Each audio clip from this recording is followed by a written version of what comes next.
COPE councillor Murunwa Makwarela has been elected, as we now know, as the new mayor of Tshwane. Makwarela beat the multi-party coalition's preferred candidate, the DA Cilliers Brink, yesterday by just 11 votes. He now takes over from Randall Williams, who resigned earlier this month. So let's get you a sense of what this means for the Metro, what it means for coalition politics. We're joined by Good Governance Africa's Pranish Desai. We also have political analyst Dr Sam Koma on the line to us this morning. To both of our guests, thanks very much indeed for joining us. Pranish, shall we kick off the conversation with you this morning? Does it appear to you that the Democratic Alliance is being taught a serious lesson about coalition politics? Viewers out there. Yes, I think this is a lesson to the Democratic Alliance, its coalition partners, and the country as a whole about what it takes to form coalitions, how tricky it is, how political process it is, and the fact that, sometimes you opportunistically ally with parties in a post-election setting to lock out, quite large parties like the ANC afterwards, and, that creates grudges among the ANC. That creates motivation for them to try and get you out. And if you haven't got a majority of your own, that means that whatever coalition framework you have moving forward, whether it's a minority government or you in a more formalized setting with a lot of smaller parties, or it's a very informal and flexible situation, you've created a position where an opposition party has more actual representation on the council than you do, which is the case. It's one of the ANC has more seats than the DA, and you just lock them in opposition and you leave yourself liable to vote of no confidence, and that creates instability and breaking of coalitions because you can't maintain your own position, and a lot of smaller parties will then become enticed, the way COPE has in Tshwane and Al-Jamaah has in Johannesburg, to go with the ANC, and they'll get the mayorship, even if it's for a short period. That's what happens. I mean, it's fair to say, Dr. Koma, that this is not what people voted for in the local government elections, right? If we take a look at the share of the vote garnered by Al-Jamaah, as Pranish has just pointed out, in Johannesburg, and now COPE in Tshwane, this is not what the voters agreed to. Oh, yeah. Thanks, Michelle, for the opportunity.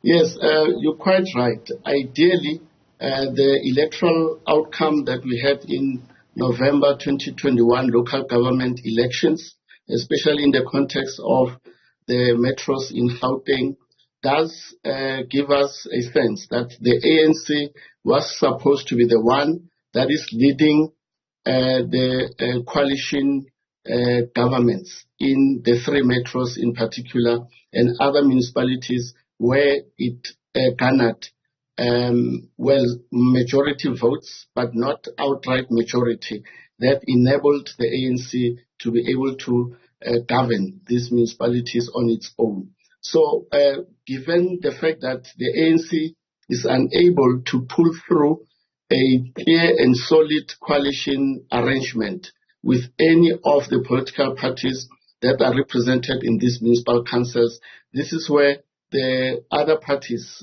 for example, the DA, is able to go to these other small parties, as you call them, or one-seat party, as they call them, to strike a deal with them as part of unseating or dislodging the ANC from governing these metros. But now the ANC has learned a new tactic to say, no, there's no need for us to go all out and govern these metros at all costs. Let's try to entice these other small parties as part of striking a deal with them. We don't have to get into a mayoral position or the speaker's position, but we can settle for the MMC's positions. And the party that is emerging as very influential in this political realignment is COPE. It happened in the city of Joburg. It has now happened in the city of Tshwane. The EFF and the ANC have struck a deal to say we need to dislodge the DA-led coalition governments through involving COPE and Al-Jamaah and other parties as part of taking over these metros from DA-run government. Yeah. So Pranish, when Dr. Koma talks about the ANC now learning this new tactic, right, about deals being struck, about other smaller parties being enticed with a particular deal, what does that mean? I mean, what are we talking about? What are the deals that are happening behind closed doors that eventually play themselves out on the council floor?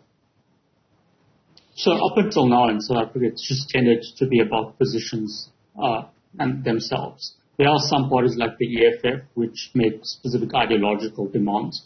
So, for example, in the 2016 to 2021 period, we saw them make a number of demands regarding outsourcing of workers, so ending that in the city of Joburg, as an example. So that's one thing that does get brought up. But it's primarily just bartering over positions, and that's why, as the doctor mentioned, there's a lot of focus on who will be not only the mayor and speaker, but also who will have these MMC positions. Yeah. Dr. Mpopalatse, I think Dr. Koma, when she was outgoing as mayor, I think part of what she had to say, mayor in Johannesburg, was that she wished the National Party, insofar as the DA is concerned, she wished the national leadership of the DA understood better what it took to run coalition politics. She was sort of alluding to the fact that things may have turned out differently in Johannesburg for the DA holding on to the mayoral chain if they were willing to make certain concessions, right? Yes, you're right, Michelle. Yes, so the setback about this DA-led coalition metros is this imposition of leaders or leadership and also agenda on the councillors of the DA in the various metros. And this is what panned out yesterday. Mr. Brink, you remember, he was a member of parliament. He was imposed by the national leadership of the DA on the DA caucus in Tshwane, and that is the reason there's now whispers that some of the DA councillors might have voted for Dr. Makwarela and also some from the Action SA as part of registering their displeasure in the manner in which the national leadership of the DA is handling these coalition arrangements in the metros. So that is the lesson for the DA leadership going forward, to say create space for these councillors at the local level to speak and also coalesce with their peers from the various political parties as part of arranging for a coalition arrangement as part of governing these municipalities within the context of the DA agenda. Yeah.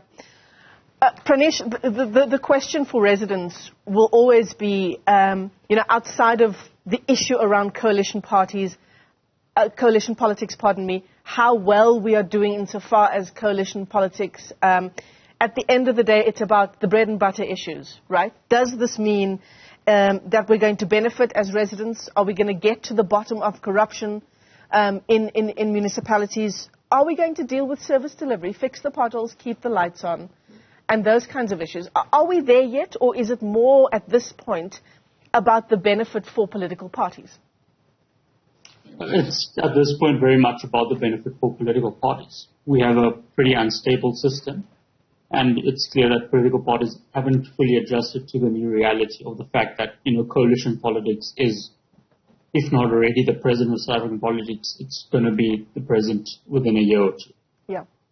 And so, what residents can expect is either, they consciously make an effort to get involved in the political process and hold political parties that they vote for accountable for delivering these things. Because otherwise what happens is what has already been happening in metros across the country and in municipalities, small municipalities across the country, especially in provinces like KZN, Gauteng and the Western Cape, where have these unstable coalitions, coalition instability and bartering over positions then leads to uncertainty amongst municipal officials. It means that decision-making is slowed down and officials themselves don't know what to actually implement.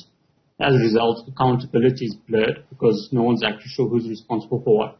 Service delivery suffers because there's no one to fund the decisions that are being made, and there's no clarity on who's actually making the decisions and with what time frame. And you also see an increase in, financial mismanagement a number of Auditor General reports now focusing on the set of municipal finances have highlighted the fact that coalition disagreement and disunity, and in some cases breakdown, does have a tangible effect on misspent funds, as in increasing them. And, if funds are being misspent on the wrong things, that means that fewer funds can go to the right things.